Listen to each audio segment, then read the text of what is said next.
Каттоо аяктагандан кийин өзүңүздүн уюмуңузду системага киргизесиз. Уюмуңузду же окуу жайыңызды аталышы менен, ИНН менен, ОКПО коду менен издеп тапса болот.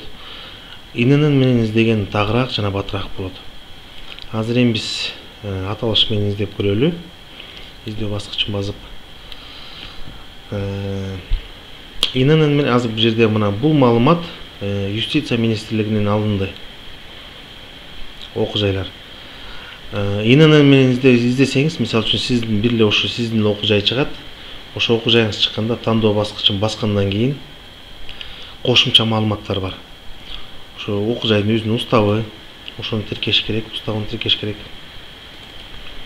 Билим берүү кайсыл түрү жалпы билим берүү уюму, мисалы үчүн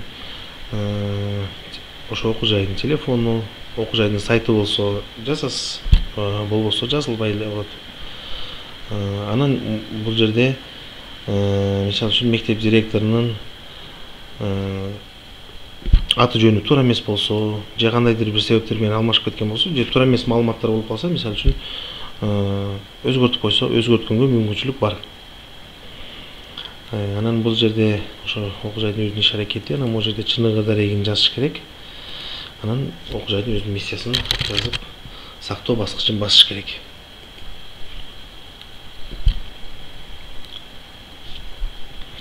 Болду.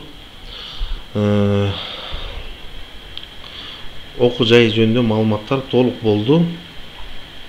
Ошо менен эми андан ары иш алып кетсеңиздер болот.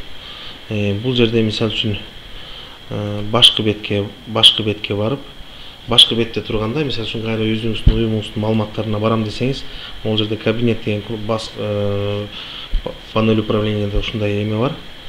Уюмдун маалыматтары деген бар.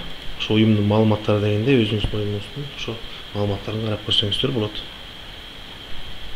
Кайра башкы бетти басып, анан бuyakта оңдоп туралаганга мүмкүнчүлүк бар. Оңдоп тураласа болот, мисалы үчүн кайра кайсы жери туура эмес болуп калса мүмкүнчүлүк бар. Анан кайра Юстиция министрлигинин маалыматтарын жаңыртам десеңиз, жаңыртып койсо болот, мисалы үчүн кайра башынан.